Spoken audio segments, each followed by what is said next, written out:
Salam alaikum, Mataldi d'Azul, bonjour. Bon, on entend beaucoup parler de l'Algérie en ce moment, surtout sur ma chaîne. C'est étonnant.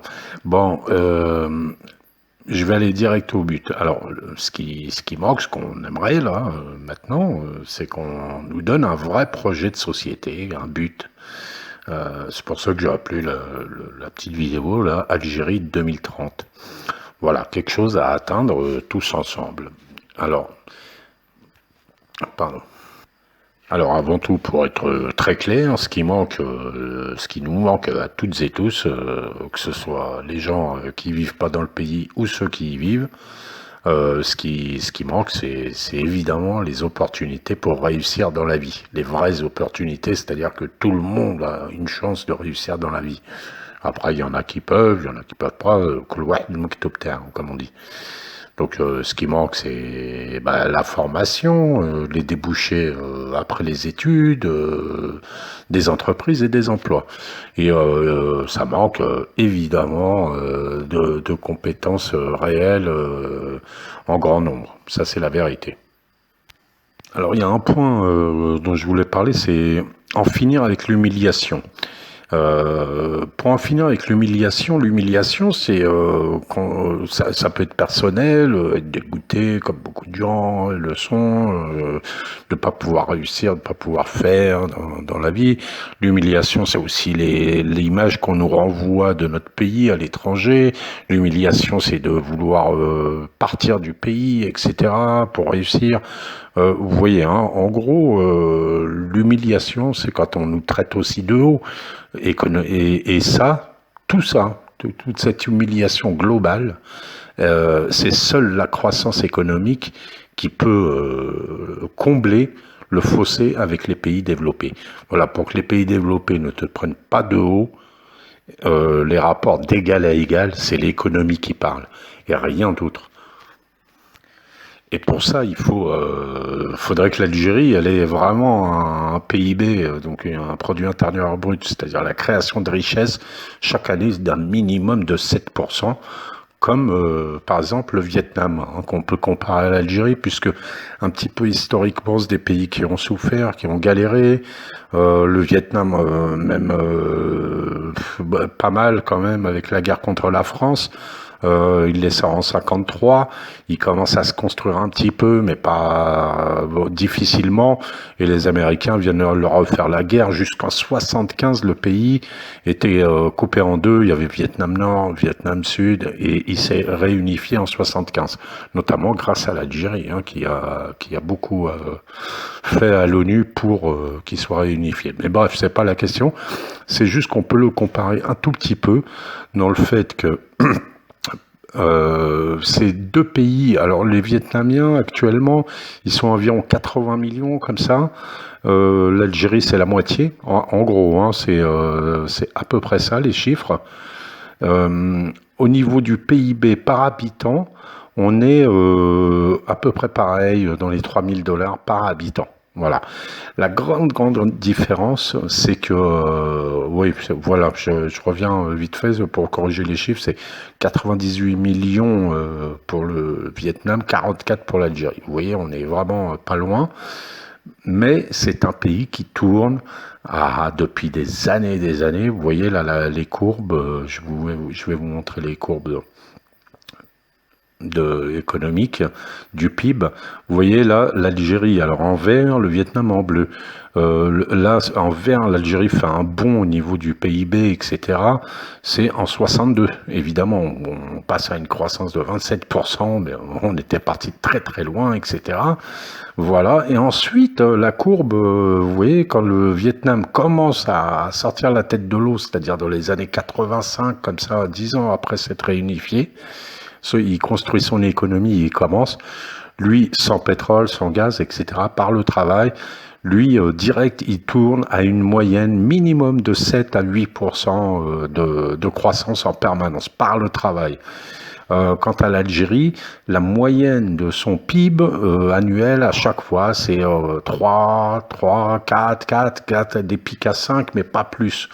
Parce que nous, il nous manque, on a toute la rente, les hydrocarbures, etc., la richesse du pays, mais il nous manque bien sûr le travail effectif, la production que nous-mêmes on fait, le peuple.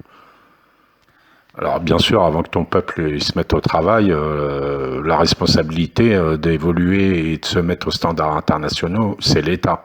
L'État, qui doit, on a besoin d'un État de droit, on a besoin que ce soit relayé dans les wilayas, la lutte contre la corruption, on a besoin que ça arrive jusqu'aux mairies, que ces mairies-là se mettent à travailler, enfin, et qu'il y ait un contrôle local, qui est très très important, c'est essentiel, sinon ça peut pas marcher.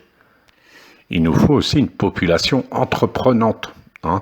Donc pareil, l'État, il doit favoriser l'initiative privée par les lois, par la stabilité politique, économique, etc., etc., par l'organisation. Bon, hein, le rôle de l'État, il est immense parce que c'est lui qui doit tout faire au départ. Hein, de toute façon, c'est pas la population, elle peut pas être entreprenante si on n'est pas dans les conditions, c'est évident. Numéro 2, c'est que il faut une création d'environ au minimum, là tout de suite, très rapidement, c'est d'1 million de petites et moyennes entreprises. Et pas que des entreprises de proxy, genre les supérettes, les points phone, etc., les flexi et tout ça, comme on voit à chaque fois que quelqu'un se lance, il se lance dans des petits trucs comme ça, pourquoi pas, hein, c'est du commerce, mais on a besoin de petites et moyennes entreprises productives, et ça, c'est en très très grand nombre, et c'est ça dans les pays. Dans les pays, c'est le cœur de l'économie, c'est ça. C'est eux qui détiennent cette activité, qui détient et qui embauchent la majorité des gens dans un pays. Et ça, on en manque terriblement. C'est notre point faible, très très grave, quoi. Ensuite, il faut aussi que les mairies, les wilayas, tout ça, l'État organise le développement local qui doit être organisé aussi par la ville. Parce que les villes, elles ont aucun rôle économique. Enfin, elles en ont un, mais elles le font pas. Il y a qu'à voir, hein, à part quelques grandes villes. Quand on sort un petit peu dans l'arrière-péri, c'est fini, quoi. Donc les villes doivent avoir un rôle très très important pour le développement local, un rôle et qui rendent des comptes là-dessus. C'est en ça que je parlais du contrôle local des résultats de ces maires. Enfin, pour avoir un jour une population confiante en l'avenir, il faudra que la confiance État-citoyen soit restaurée ou qu'elle existe. Il faudra un contrat de confiance entre l'État et les citoyens et une nouvelle gouvernance pour tout ça. Bon, on espère que c'est en route, c'est lent, c'est long. En tout cas, on est dans ce chemin au niveau de l'État, au niveau. Quand tu descends, tu descends de niveau, c'est moins. Voilà, on n'y est pas encore, on en est très très loin. Mais malgré tout, c'est à nous-mêmes de le réaliser, tout cet objectif de l'Algérie 2030, que ça aille mieux. Parce que on a deux tendances. On a ceux qui rêvent de s'enfuir hors de l'Algérie, à tous les niveaux, que ce soit des pauvres ou des plus ou des riches. Tu as la diaspora de l'autre côté qui vit mieux ailleurs et qui ne contribue pas massivement au développement de son propre pays. Ça n'empêche pas qu'elle l'aime, tout ça, hein, mais faut dire la vérité. La diaspora ne participe pas massivement. Le mot massivement, je dis pas que quelques-uns participent. Mais il va être temps de prendre ses responsabilités, de rentrer, investir. Même si les conditions sont pas encore les meilleures pour le moment, on est dans la bonne voie. Donc c'est maintenant qu'il faut venir. Faut pas attendre que tout soit bien fait, puisque la diaspora, elle a un rôle essentiel, et il faut qu'elle rentre massivement. Ça veut dire, pour moi, ça veut dire 1 million de personnes qui rentrent. Enfin, qui rentrent ou qui investissent, en tout cas, qui ont un pied ici, un pied à l'étranger. Voilà, c'est pas les 2 pieds à l'étranger et les vacances simplement tous les 2-3 ans ici. Voilà, c'est ce que je veux dire. En bref, il faut être loin de l'autosatisfaction exagérée, comme on a tous ce défaut, les Algériens, oui, on est les plus forts, dès qu'on gagne au foot, on va gagner la Coupe du Monde, etc. Vous connaissez notre mentalité, on comble nos gros défauts au niveau de notre pays par une autosatisfaction totalement exagérée. De l'autre côté, tu as ceux qui ont la critique négative exagérée aussi. Et il faut être loin de l'autosatisfaction exagérée, mais aussi être très loin de la critique négative. Voilà, ça c'est clair. Mais par contre, à mon avis, il faut évidemment prendre ses responsabilités. Est-ce que mon pays, il a besoin de moi? Qu'est-ce que je peux faire? Qu'est-ce que je peux faire à mon petit niveau pour mon pays? Vraiment,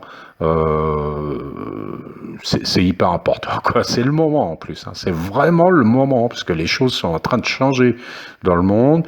C'est le moment d'apporter ce que vous pouvez, ce qu'on peut apporter au pays. C'est maintenant. Ça sera pas plus tard. Plus tard, peut-être sera déjà trop tard. Voilà, c'est tout ce que je voulais dire. Donc, merci, ma aslama, à bientôt, Inch'Allah.